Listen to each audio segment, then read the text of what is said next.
성령력이 부모와 자녀, 이게 두 주도 말씀드립니다. 오늘 첫 번째입니다. 자, 부모에게 주시는 말씀, 어린이 주일에 하나님께서 우리 부모에게 주시는 말씀 한번 잘 들어보시기 바랍니다. 자, 자녀를 양육하는 것이 어렵습니다. 동의하시죠? 자, 왜 어렵습니까? 자녀를 놓고 나면 자녀가 저절로 알아서 크면 어려울 일이 하나도 없을 것입니다.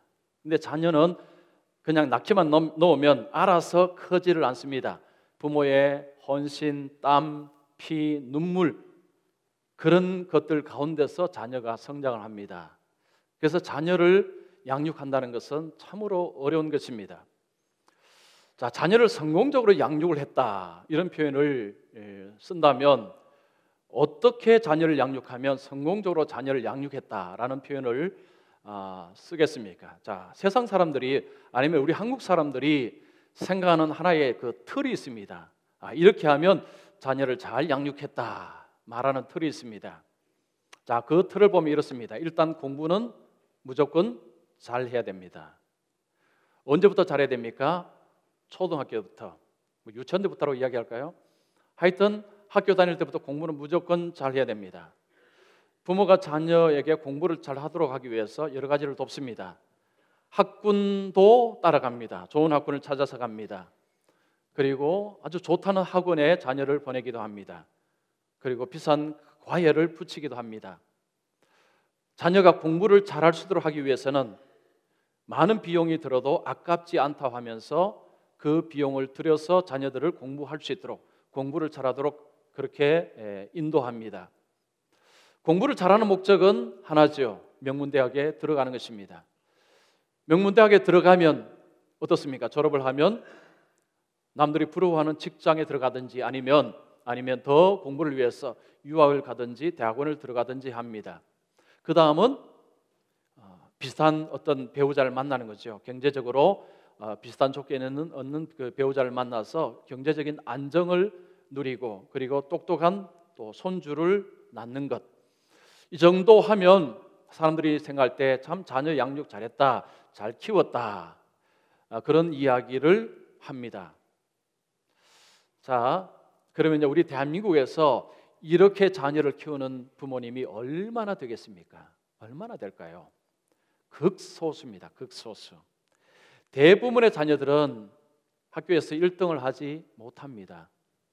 대부분의 자녀들은 명문대학에 들어가지 못합니다. 대부분의 자녀들은 남들이 부러워하는 직장에 들어가지 못합니다. 대부분의 자녀들은 원하는 대로 그렇게 쉽게 결혼을 잘 하지 못합니다. 대부분의 자녀들은 아주 탁월한 똑똑한 손주 자녀를 낳지 못합니다.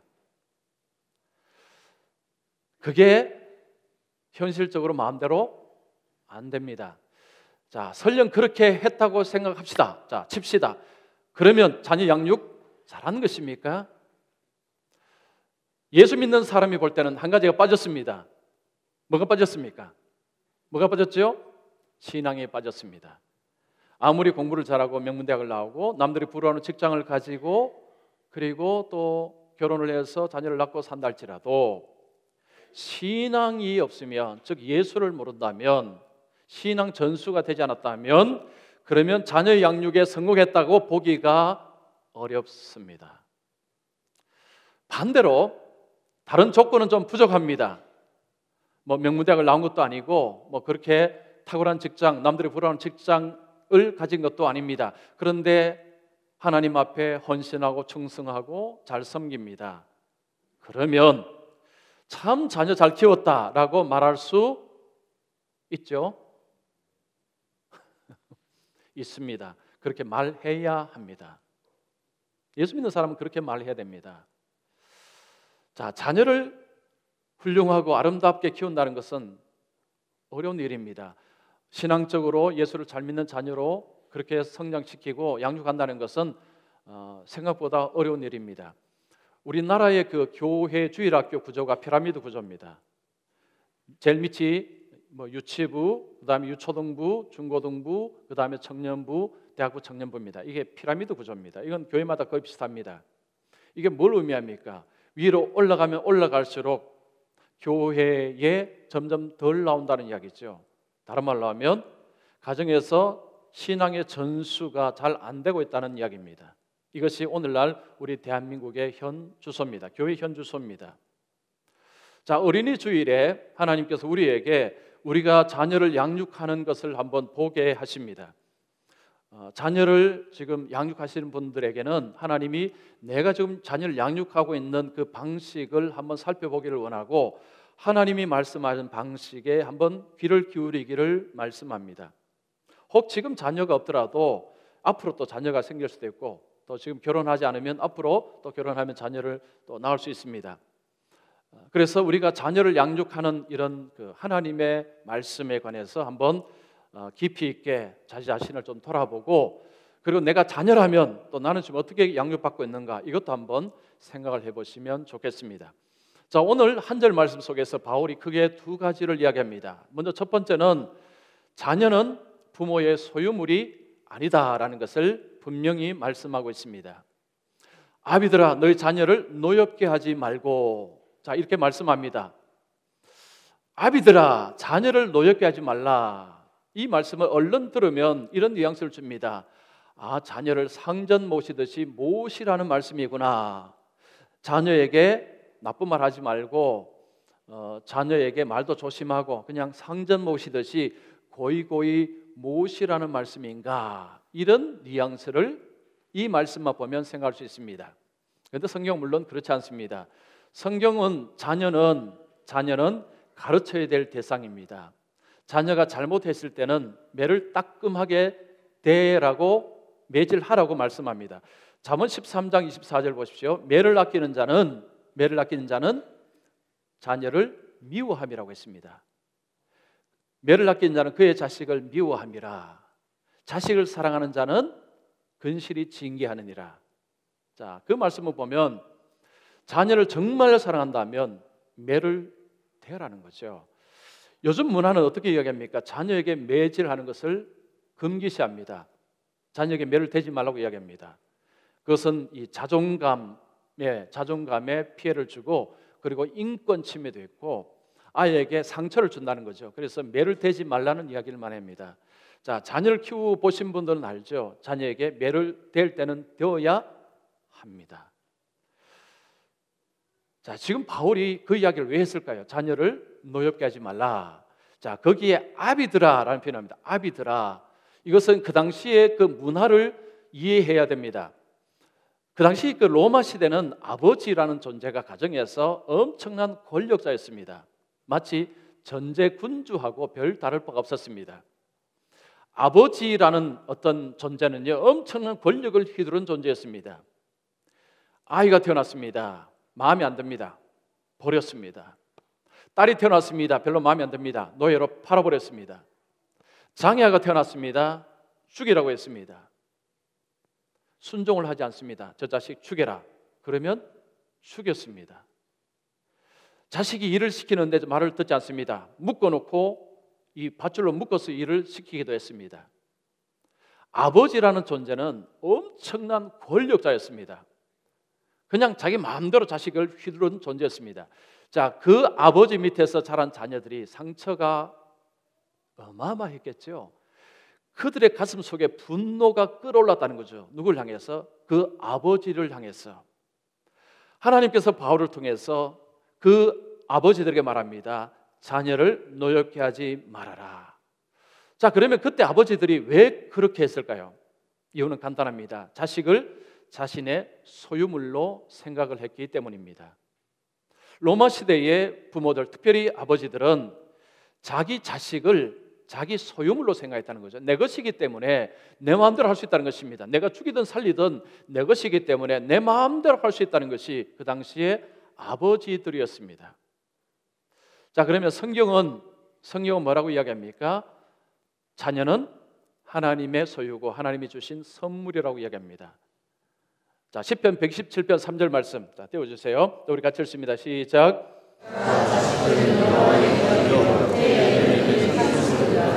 자, 보라, 자식들은 여호와의 기업이다. 이 기업이라는 표현은 유산이라는 표현입니다. 유산을 남겨줄 때 유산이고, 쉽게 말하면 선물입니다. 자식은 하나님께서 부모에게 주신 선물이라는 거죠. 선물이라고 하면 어떤 사람은 선물이니까 내 마음대로 해도 되지 않습니까? 이제 내 것 아닙니까? 이렇게 생각할 수 있습니다. 여기서 기업이라는 것은 그런 의미가 아닙니다. 하나님께서 주셨다라는 의미, 주신 분이 하나님이시다, 그리고 하나님의 소유다라는 의미가 들어가 있습니다. 자식은 부모가 만드는 것이 아니죠. 근데 어떤 부부들은 그런 이야기하죠. 우리가 자식을 만들었다. 우리 자식 만들자.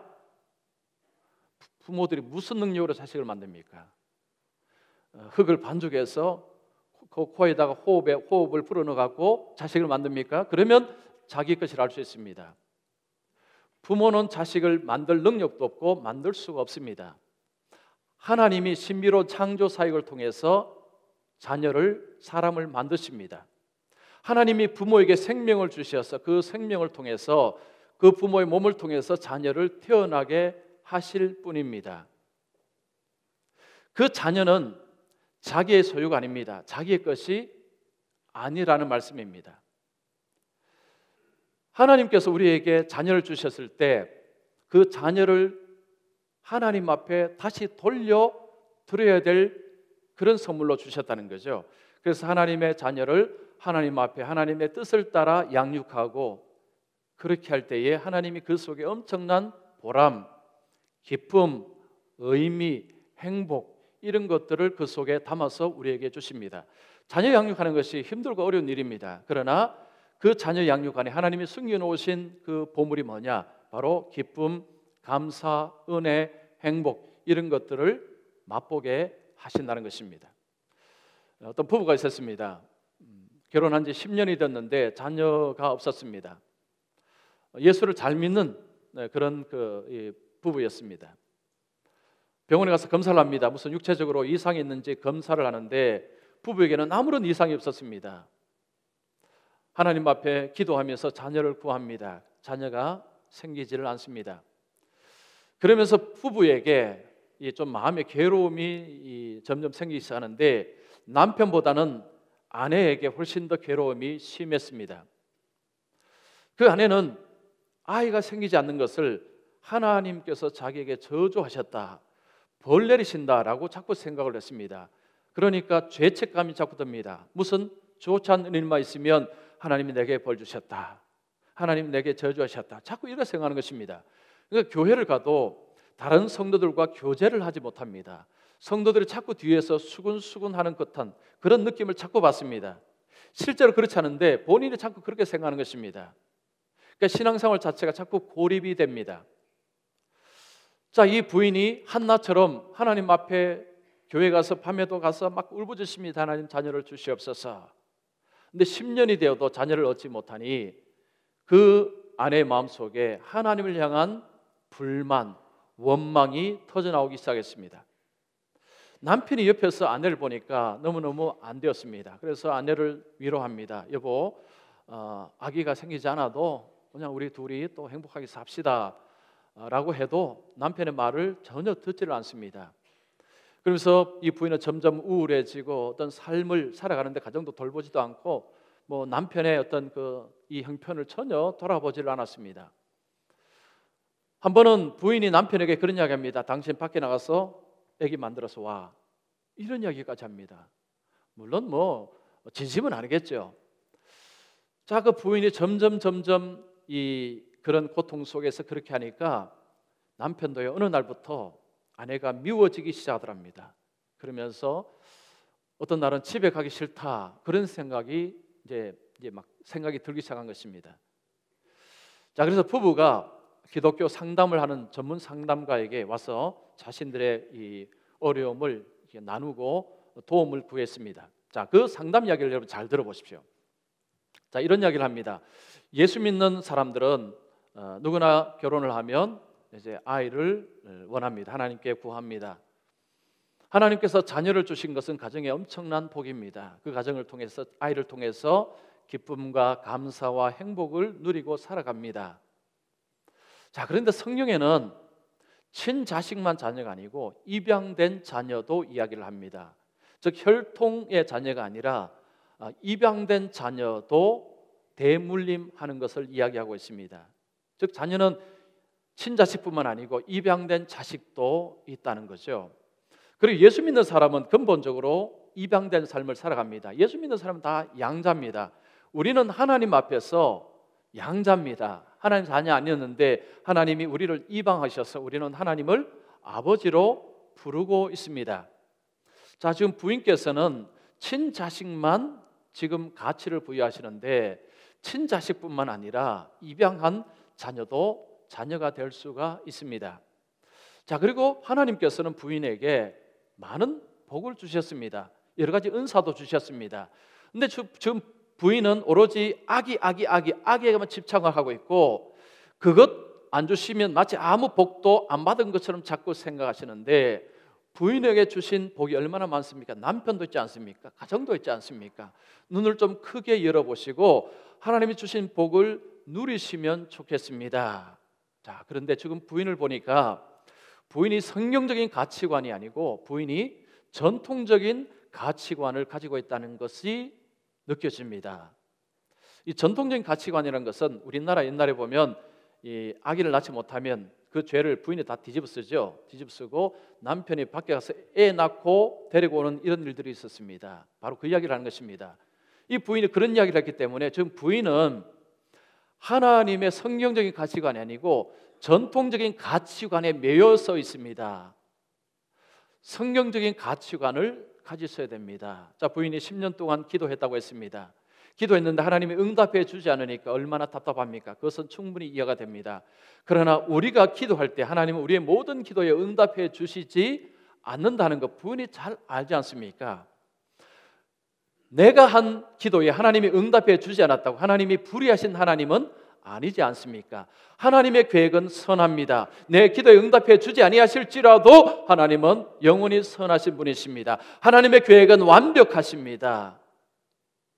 하나님은 한쪽 문을 닫으시면 다른 쪽 문을 여시는 좋으신 하나님이십니다. 하나님께서는 부인에게 아이를 지금 주시지 않았다면 다른 것에서 많은 것을 주셨을 것입니다. 그것을 한번 찾아보시면 좋겠습니다. 부인, 왜 나만 이런 고통을 당한다고 생각되십니까? 불임병원에 한번 가보십시오. 가보시면 야, 아기 못 낳는 부부가 이렇게 많구나라는 것을 아실 것입니다. 그리고 거기에 예수 믿는 사람이 의외로 많다는 것을 아실 것입니다. 부인, 성경에 보면 영적인 자녀도 있습니다. 즉 예수를 믿지 않는 자녀를 말씀으로 그렇게 양육하는 영적인 자녀를 키우는 것도 보람이 있습니다. 아니면 입양을 한번 해보십시오. 입양을 통해서 버려진 아이, 그 생명을 키우는 것, 그 생명을 키울 때에 자녀를 키우는 기쁨, 감사, 행복 이런 것들을 맛볼 수 있을 것입니다. 부인 눈을 좀 크게 열어보십시오. 자, 여러분 어떻게 생각하십니까? 자, 우리나라에도 입양하는 분들이 많습니다. 어떤 분은 자기가 낳은 친자식이 있습니다.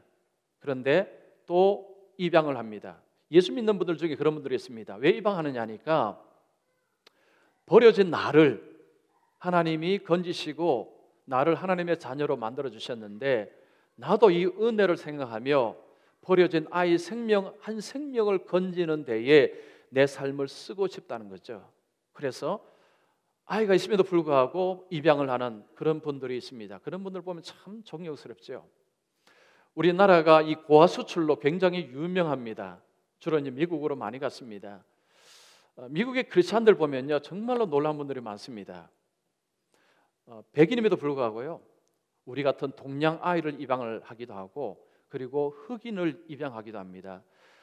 미국의 인종이 차별이 없다고 하지만 사실은 암암리에 있습니다.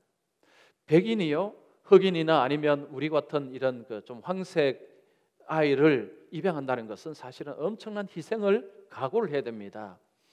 그런데 우리나라 이 고아들이요 미국에 들어가서 정말 교육 잘 받고 참 훌륭히 큰 이야기들 종종 뉴스에 나오지 않습니까? 자, 그렇게 하는 그 부모님 중에서 크리스찬들이 너무너무 많습니다.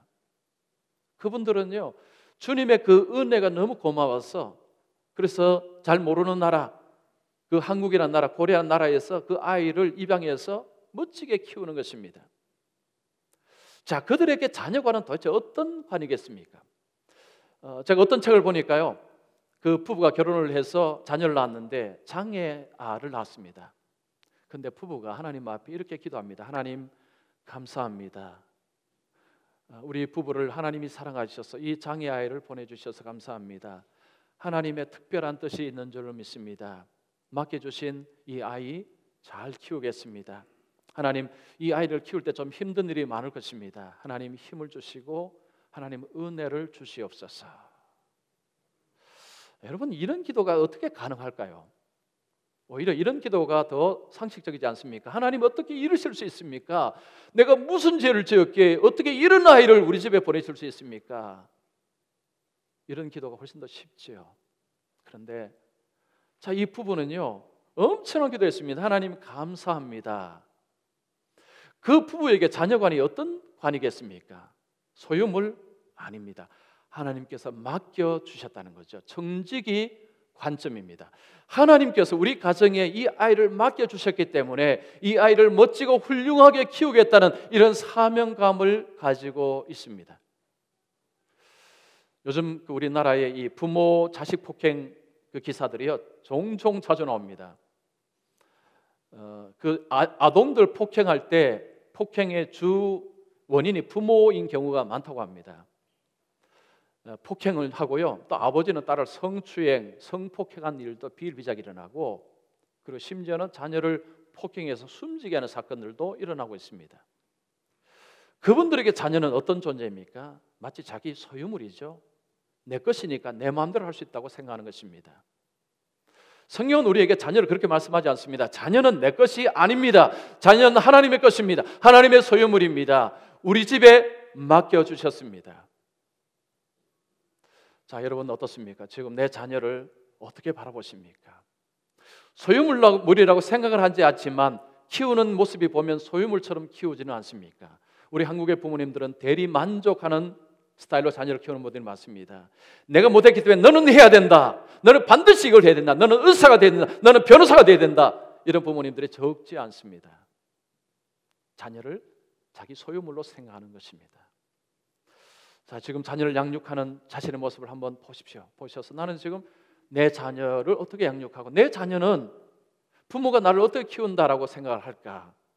한번 좀 깊이 생각해 보시면 좋겠습니다. 자, 그다음에 두 번째는 바울이 이야기합니다. 주의 말씀으로 자녀를 양육하라. 오직 주의 교양과 훈계로 양육하라 말씀합니다. 그것은 하나님의 말씀이죠. 교양과 훈계는 하나님의 말씀입니다. 자녀는 하나님의 소유입니다. 하나님이 우리에게 맡겨주셨습니다. 그러면 자녀에게 우리가 좋은 것을 먹이고 좋은 것을 입히고 좋은 교육을 시킨 뿐만 아니라 중요한 것은 하나님을 알도록 교육하는 것입니다. 하나님을 알도록 하기 위해서는 뭐가 필요합니까? 영양을 먹어야 되죠. 하나님의 말씀을 먹어야 합니다. 자, 하나님의 말씀을 먹어야 그 마음속에 하나님에 대한 지식이 들어갑니다. 자녀를 낳았을 때에 그 자녀가 하나님을 아는 데 이르도록 하는데 가장 큰 책임을 가진 사람이 바로 부모라는 것입니다. 자, 신명기 6장 7절 말씀 보겠습니다. 자, 이 말씀 보시면 부모의 책임을 알 수 있습니다. 우리 같이 읽습니다. 시작.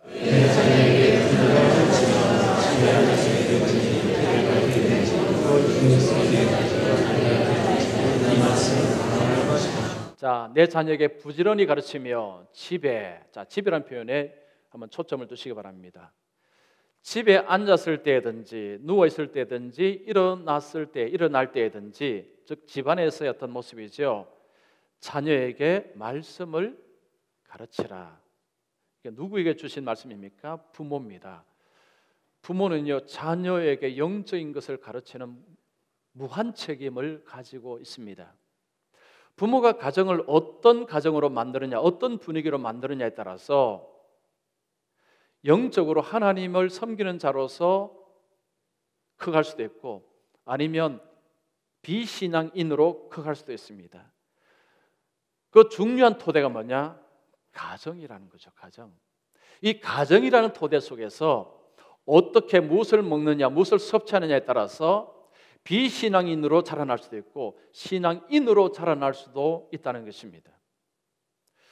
자, 우리 부모님들 이 자녀 말씀으로 키우는데 무한 책임을 가지고 있다는 것, 이거 알고 계십니까? 혹시 이렇게 생각하지 않습니까? 아, 신앙은 교회가 책임져야지, 그걸 뭐 부모가 어떻게 합니까? 나는 성경도 잘 모르는데. 이런 분들 혹시 계시지 않습니까? 한국에는 이런 부모님들이 의외로 많습니다. 집에 가서는 하나님 하자도 꺼내지 않습니다. 성경 성자도 꺼내지 않습니다. 그냥 자녀 신앙교육은 그냥 교회가 그냥 맡겨버리는 거죠. 이건 교회가 알아서 해주십시오. 집에서는 뭘 합니까? 좋은 걸 먹이고 입히고 교육시키고 이것만 하겠다는 거죠. 자, 그런데 이 말씀은 우리에게 그렇지 않다는 것입니다. 부모에게 무한 책임이 있다는 거죠. 즉, 그 자녀에 대한 책임을 누구에게 묻는다는 것입니까? 부모에게 하나님이 물으신다는 거죠. 이건 교회에게 맡겨둘 일이 아니고, 교회는 일주일에 한 번 딱 옵니다. 그것도 주일 1시간, 1시간 반. 그러나 가정에서 전체 시간을, 그 시간을 가정, 물론 학교도 있지만 시간을 보냅니다. 자, 우리 자녀에게 좋은 공부를 시키는 것 부모의 다 소망입니다. 저도 마찬가지입니다. 공부를 잘하기를 원하고 그렇게 뒷받침하기를 원합니다. 자, 예수 믿는 부모가 가정에서 자녀를 양육할 때에 꼭 해야 될 일이 있습니다. 여호와를 경외하는 것이 지혜의 근본이라는 것, 이거 자녀에게 꼭 가르치셔야 됩니다. 지식이라는 것이 하나님을 경외하는 것, 하나님을 사랑하는 것, 하나님을 믿는 것 위에 지식을 쌓아갑니다. 그러면 그 지식이 하나님의 영광을 위해서 아름답게 쓰임을 받을 수 있습니다. 그러나 하나님을 경외하지 않고 하나님을 모르고 쌓는 지식은 사람을 교만하게 합니다. 잠언에 그 말씀이 수도 없이 반복되어 나옵니다. 그 교만의 극치는 뭐냐? 하나님이 없다고 하는 것입니다. 하나님 없어. 기독교 가정이 자라났는데 나중에 하나님 없어! 이런 자녀들이 꽤 많습니다. 우리나라 통계청에서 이게 조사를 해봤습니다. 19세 이하에는 어느 종교를 가진 청소년, 학생이 많고, 그리고 20세 이상 어떻게 되는가를 보니까요, 놀랍게도 19세 밑으로는 기독교가 많답니다. 그런데 20세 넘어가면 이게 바뀐답니다. 이게 무엇을 의미합니까? 19세까지는 부모에 의해서 교회를 갔습니다. 20세 넘어가면 나 교회 안 가, 안 간다는 이야기죠. 근데 더 기가 막힌 것은 우리나라 20대, 교회에서 자라난 20대 청년이죠. 교회에 대한 이미지가 너무 안 좋답니다. 교회를 너무 싫어한대요. 이게 지금 이게 좀 통계청에 이게 나온 결과입니다. 2010년 5월에 그 목회 신학이라는 잡지, 이건 이제 목회자들을 위한 잡지입니다. 그 잡지에 대학교에서 이 학원 선교하는 두 목사님이 대화하는 그런 기사가 실렸습니다. 두 목사님은 이 대학교에서 학원 선교를 하니까 그 학생들의 상황을 잘 압니다. 특별히 예수 믿는 가정에서 낳는 아이들이 대학을 와서 교회를 떠나는 것을 굉장히 많이 봤습니다. 이 두 분이 그 대화를 하면서 왜 이들이 교회를 떠나는지, 믿음의 가정에서 자라고 고등학교 때까지 교회를 다닌다고 왜 대학을 오면 교회를 떠나는지 원인을 분석을 했습니다. 막 이런 이야기했습니다. 여러분 잘 들어보십시오. 우리나라에 믿는 부모든지 안 믿는 부모든지 거의 공통적으로 고등학교 때까지는 목표가 대학 들어가는 것입니다. 거의 그렇습니다. 예수 믿는 가정도 별 차이가 없답니다. 오로지 초점은 대학입니다. 대학. 그 대학을 향해서 나머지는 다 부차적입니다. 중요하지 않습니다. 그것은 뒤에 할 수 있는 것입니다. 그건 대학 들어가서 예배 드리는 것도 하나님을 섬기는 것도 그것도 뒤에 나중에 하면 되는 것입니다. 지금은 중요하지 않습니다. 그렇게 해서 대학에 들어왔습니다. 대학에 들어오니까 어마어마한 세상이 기다립니다. 자유가 있습니다. 고등학교 때까지는 사실 자유가 별로 없었죠. 그냥 어떻게 통제된 가운데 살았습니다. 대학을 들어가니까 자유가 생겼습니다. 그런데 그 자유 속에 두 가지 유혹이 있습니다. 유혹이 술, 성입니다. 성. 우리나라 대학의 술 문제, 여러분 아시는 분 다 아시죠? 저도 겪었습니다. 이 술과 성이라는 것은 맛을 보기 시작하면 빠져나오지를 못합니다. 바로 그냥 딱 잡힙니다. 그것을 모르다가 그 맛을 알게 되면요, 그냥 사정없이 빨려 들어갑니다. 그게 술이요, 성이라는 것입니다. 자, 대학을 들어올 때까지 그 속에 기독교적인 가치관이 없습니다. 가치관으로 형성되지 않았습니다. 오로지 목표는 대학이었습니다. 가정에서 부모님이 그 마음속에 그런 가치관에 대해서 심어준 적이 없습니다. 대학 생활하면서 어려운 일을 만납니다. 부모와 상담을 하지 않습니다. 그 삶 속에 일어나는 문제를 영적으로 어떻게 해결해야 될지 알지를 못합니다. MT주로 주일날 하죠. 술도 마십니다. 이런저런 핑계로 교회를 떠납니다. 그래 되면 부모도 더 이상 어떻게 할 수가 없습니다. 이미 선을 넘어가 버렸죠. 자, 이 두 목사님이 대학교에서 가르치면서 그 경험한 것입니다. 많은 기독교 가정의 자녀들이 대학을 와서 교회를 떠나고 있다는 것입니다. 자, 이런 이야기들은요, 우리에게 뭘 이야기해 주느냐? 정말 자녀가 예수를 잘 믿는 자녀가 되기 위해서는 부모가 하나님을 경험하지 못하면 이건 거의 불가능하다는 이야기죠. 부모가 하나님을 경험하지 아니하면 하나님을 바르게 이야기해 줄 수가 없습니다. 부모가 하나님의 은혜를 경험하지 못했으면요, 자녀에게 은혜를 말할 수가 없습니다. 왜냐, 마음에 그게 없습니다. 담겨 있지를 않습니다. 부모가 하나님의 은혜를 알고 정말 하나님을 경험하고 하나님이 너무 좋습니다. 그러면 입에서요 나오게 되어 있습니다. 너무 좋은 거니까. 내 사랑하는 자녀에게 이 좋은 걸 왜 이야기를 안 해주겠습니까? 부모가 왜 이야기 안 한 줄 아십니까? 내가 좋은 줄 몰라서 그렇습니다. 그 하나님이 왜 좋은지를 내가 모르는 거예요. 내가 경험을 안 해본 것입니다. 그러니까 모르는 거죠. 그러니까 할 이야기가 없는 것입니다. 자녀들은 가정에서 부모들이 하는 이야기를 듣고 자랍니다. 보고 자랍니다. 그냥 알아서 잘 커지고 예수 잘 믿는 자녀는 정말 그런 자녀는 드뭅니다. 미국 풀러 신학교가 있습니다. 이 신학교에서 청소년 이 사역 연구소라는 데가 있는데 미국 성인 크리스찬들에게 이런 질문을 했다고 합니다. 당신들은 그 어릴 때부터 해서 어떻게 이렇게 신앙생활을 쭉 해올 수 있었느냐? 그 이유가 뭐냐? 한결같이 그런 이야기를 했답니다. 부모가 신앙을 강요를 하지 않았다고 합니다. 너 이거 꼭 믿어야 돼, 이런 식으로 이야기를 하지 않았답니다. 그런데 부모가 한 게 있다고 합니다. 내가 어떻게 하나님을 만나고 내가 어떻게 하나님을 알게 되었고 하나님이 내 삶 속에 어떤 일을 행하셨는가를 자주 자녀들에게 이야기를 했다고 합니다. 성경을 해석해주고 가르쳐준 게 아닙니다. 내 삶 속에 하나님이 얼마나 좋으신 하나님인가를요 자주 이야기를 했다고 합니다. 그러니까 자녀들이 거기에 대해서 부모를 통해서 하나님의 선하심, 하나님의 살아계심, 그리고 부모가 이야기할 때 그 부모는 혼자 부모가 아닙니다. 그 속에 자녀 같이 살았습니다. 그러면 그 이야기가 남의 이야기 아닙니다. 자기 이야기입니다. 그러면 그 이야기 들을 때 동의가 되는 거죠. 그래, 맞아. 나도 그걸 경험했어. 그들이 하는 이야기가 그 부모님들이 하나님을 만난 경험, 하나님의 일하심, 하나님의 은혜를 자주 이야기를 했다고 합니다. 그 이야기를 많이 듣고서 그 이야기가 가슴에 깊이 남아 있었다고 합니다.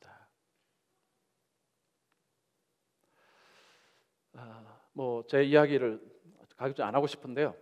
좀 하겠습니다. 저희 아버지가 목회를 하실 때 지금도 기억하는 게 있습니다. 새벽 3시에 그 추운 날 담요 들고 교회당으로 가서 기도하시는 것입니다. 그 힘든 가운데서도 그 시골 사람이 작습니다. 그런 가운데서도 그걸 가지고 하나님의 나라와 하나님의 일을 위해서 그러면서 가정에 하나님께서 주시는 은혜를 자주 이야기를 하셨어요.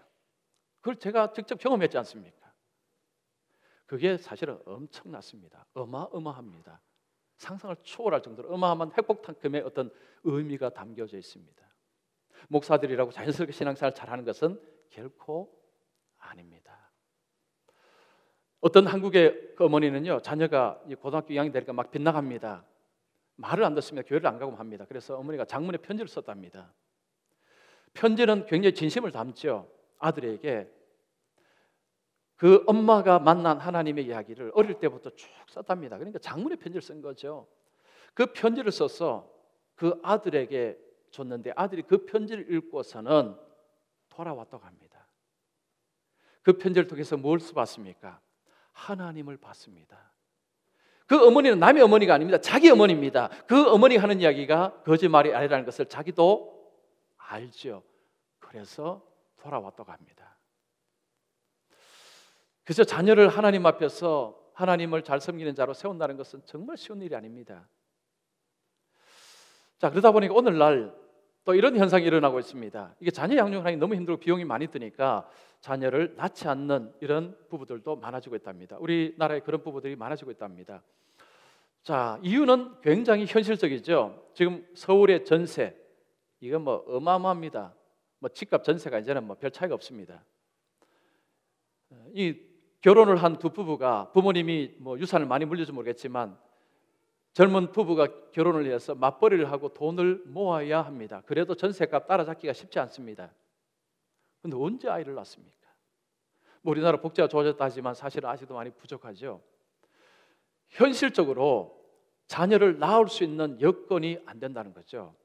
2012년에 보건복지부에서요, 이 조사를 하면서 한 가정에서 아이가 대학을 졸업할 때까지 비용이 얼마를 드는가를 이제 신문에 낸 적이 있습니다. 여러분 아마 많이 들으셨을 것입니다. 한 명당 대학을 졸업할 때까지 3억 900만 원 정도가 든다라고 했습니다. 저는 그 수치가 어떻게 나오는지 모르겠습니다. 조금 제가 볼 때 현실적이지는 않습니다. 그러면 한 아이, 두 아이 같으면 거의 6억입니다. 그걸 가지고 자녀를 키우는 부모님이 얼마나 되겠습니까? 제가 볼 때는 그것은 조금, 제가 볼 때는 신빙성은 좀 떨어지는데 어쨌든 자녀 한 명 교육시키고 양육하는 것은 비용이 많이 드는 것은 사실입니다. 그런데 현실적으로 전세값이 있죠. 세월 생활이 만만치 않습니다. 그런데 거기서 자녀를 한 명, 두 명 낳는다는 것이요, 이게 쉬운 일은 아닙니다. 자, 그러면 결혼했는데 자녀 낳지 않을 때 이거 성경적으로 어떻게 봐야 될까요? 자, 여기서 이런 질문을 해봐야 됩니다. 만약에 그렇다면 지금 삶을 살아가는 가치관이 성경적인 가치관이냐 아니면 세속적인 가치관이냐, 어느 가치관에 내가 서 있는가를 한번 질문해 볼 필요가 있다는 거죠. 자, 세속적인 가치관은 쉽게 말하면 세상의 방식입니다. 세상의 소리에 귀를 기울이는 거죠. 지금 전세값이 뛰기 때문에 돈을 어떻게 모아야 되고 이렇게 해서 이렇게 하려면 이건 비용이 안 되니까 자녀를 낳지 못하지. 이것이 세속적인 가치관입니다. 주판을 튀기는 거죠. 계산을 하는 거죠. 계산하면 답이 안 나옵니다. 자, 그런데 인생에는 변수가 많습니다. 자, 그렇게 해서 사람이 머리대로 한다고 인생이 그렇게 됩니까? 갑자기 질병이 생기면요, 모아놨던 돈 다 병원에 갖다 줘야 됩니다. 어떤 날은 또 사건 사고가 막 몰아닥치기도 합니다. 삶에는 변수가 너무 많습니다. 여러분 인생 살아오시면서 내 뜻대로 사셨습니까? 내가 생각하는 대로 사셨습니까? 그런 분 아무도 안 계시죠. 인생은 변수가 너무 많습니다. 그 말은 내가 생각할 대로 인생이 돌아가지 않는다는 이야기죠. 내 머리 주판알로 인생을 살면 안 된다는 이야기입니다. 하나님이 위에 계시고 하나님이 통치하시고 하나님이 모든 것을 다스린다는 그 믿음이 필요하다는 것입니다. 그래서 이 믿음은요, 현실을 생각하면 현실하고 부딪힙니다. 여기서 갈등을 하는 거죠. 여기서 이겨야 된다는 것입니다. 여기서 믿음을 붙잡아야 된다는 것입니다. 제가 한번 더 하겠습니다. 제가 유학을 가서 우리 아이가, 성현이가 5월 7일에 났습니다. 3개월이 안 됐을 때 7월 말에 갔으니까 거의 3개월 되기 전에 갔죠. 가서 후원을, 저희가 재정적 후원을 못 받으니까 저도 일을 하고 학교 청소하고 그리고 또 교회 주일날 가서 교회 파트타임 일을 하고 이제 교육자로 일을 하고, 제 아내는 도넛 가게에 가서 새벽에 가서 일을 했습니다. 그렇게 해서 학비 또 아파트 값 이거 생활하고 이런 것을 이게 감당을 해 나갔습니다. 또 물론 이런저런 도움을 받은 것도 있지만 근본적으로 그런 것들이 굉장히 중요했습니다. 한 2년 정도가 지나고 나서 제 아내와 함께 둘째 이야기를 했습니다. 둘째를 낳아야 될 텐데, 근데 저도 현실적으로 고민이 생겼습니다. 왜냐하면 그러면 아내가 일을 그만둬야 되면요, 당장 타격이 생깁니다. 그 생활에 당장 타격이, 공부하는데 문제가 생깁니다. 그러면 낳지 말자, 이런 식으로 결론이 날 수밖에 없습니다. 그래서 유학생활하는 분들이 자녀가 한 분인 경우가 참 많습니다. 일을 다 해야 되기 때문에 현실적으로 참 쉽지가 않습니다. 그런데 저 아내는 결단을 했습니다. 기도하면서 하나님 또 주시면 낳자라고 했습니다. 그래서 태어난 자가 딸입니다. 지연입니다. 지연이가 태어나지 않았다면 딸을 키우는 재미, 행복, 맛을 저는 몰랐을 것입니다. 자, 그러면 딸이 태어나서 재정적으로 굉장히 힘들어졌느냐? 그렇지 않았습니다. 놀랍게도요, 2000년 11월 달에 저희 딸이 태어났습니다. 2001년에 제가 파트타임으로 섬기던 교회에서 저를 이제 담임 목사로 이렇게 청빙을 한 거예요. 하면서 2001년부터는 동사 목자로 섬겼습니다. 동사 목사는 담임 목사 되기 전에 목사님이 저에게 다 맡기고 담임 목사님 다 계시고 저는 목회를 다 하는 그런 것이 동사 목사였습니다. 그걸 1년을 했습니다. 그러니까 살도록 사례비를 어느 정도 이렇게 책임을 져준 거죠. 그냥 딸을 낳지 않고 그냥 그렇게 살 수도 있었겠죠. 그런데 지은이는 믿음으로 낳은 딸입니다. 그리고 그 딸이 얼마나 엄청난 행복과 기쁨을 주는 존재인지 모릅니다. 자, 우리가 살아갈 때요, 현실적인 조건에 파묻히면 믿음하고 따로 살아갑니다. 그러면 하나님의 도우시는 손길을 경험할 수가 없습니다.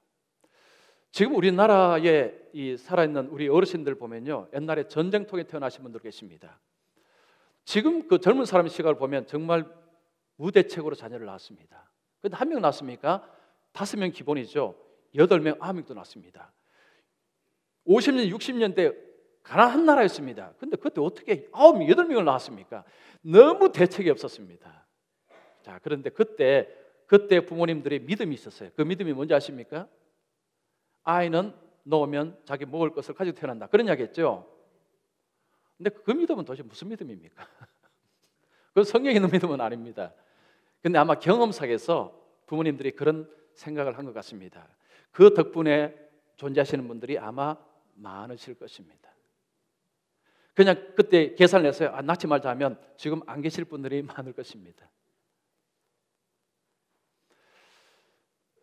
하나님을 믿는다는 것은 현실의 계산을 뛰어넘는 것입니다. 예수님께서 말씀하셨습니다. 믿음이 작은 자들아, 그러므로 염려하여 이르기를 무엇을 먹을까 무엇을 마실까 무엇을 입을까 마실까 염려하지 말라. 이는 다 이방인들이 구하는 것이라. 너희 하늘 아버지께서 너희에게 이 모든 것이 있어야 할 줄을 아시느니라. 여러분 아멘 안 하십니까? 자, 우리가 예수 믿고 천국 간다고 할 때요, 그냥 예수 믿고 천국 쑥 들어가는 게 아닙니다. 이 땅에서 믿음으로 사는 것이 믿음입니다. 현실을 붙잡을 것이냐, 아니면 그 하나님의 권능과 하나님의 손길을 붙잡을 것인가, 이 갈등 속에서 믿음 쪽으로 서셔야 된다는 것입니다. 현실은 두려운 일들이 많습니다. 자, 이런 가운데서 자녀를 양육한다는 것은 정말 쉬운 일이 아닙니다. 자녀 양육 큰 소리 칠 자가 도대체 누가 있겠습니까? 저도 큰 소리 못 칩니다. 그런데 우리가 한 가지는 기억해야 된다는 거죠. 우리의 자녀가 저절로 하나님의 사람으로 잘 커지는 않는다는 것입니다. 정말로 하나님의 말씀으로 훈계하고 양육하는 것이 반드시 동반되어야 된다는 거죠. 그런 가운데서 자녀를 위해서 기도하고 희생하는 그 노력이 뒷받침될 때, 그런 가운데서 부모를 통해서 좋은 것을 보고 알고 믿음으로 자라가는 자녀들이 된다는 것입니다. 자, 지금 내 자녀들 신앙 상태가 어떻다고 생각하십니까? 그냥 교회 잘 다니니까 그냥 믿어 의심치 않으십니까? 믿지 마십시오. 강요해서 다닌 경우도 많을 것입니다. 자, 오늘부터라도 강요하기보다는, 물론 교회 알아서 가다 이런 말은 아닙니다. 하지만 그 마음속에 하나님의 좋으심, 선하심을 자주 이야기해 주십시오. 내 속에, 내 인생 속에 하나님이 얼마나 선하신 분인가를 자주 이야기해 주셔서 그 아이의 머릿속에 부모를 통해서 하나님이 가득가득 이렇게 인식되도록 그렇게 해 주셔서 부모님을 통해서 우리의 자녀들이 하나님을 잘 알고 그 하나님의 은혜 속에서 정말 이 땅에 하나님의 훌륭한 일꾼으로 성장한다면 그보다 더 큰 기쁨이 어디 있겠습니까? 자, 아멘도 한번 하시죠. 예, 우리에게 기쁨, 그 기쁨이 정말 큰 기쁨일 것입니다. 그래서 오늘 오신 우리 모든 분들, 특별히 부모님들은 오늘 말씀 잘 기억하시고, 쉽지는 않지만 그 자녀들 그저 하나님 앞에 멋지게 세우셔서 하나님 주시는 영광, 기쁨, 보람 이런 것으로 넘치시기를 축원합니다. 기도하겠습니다.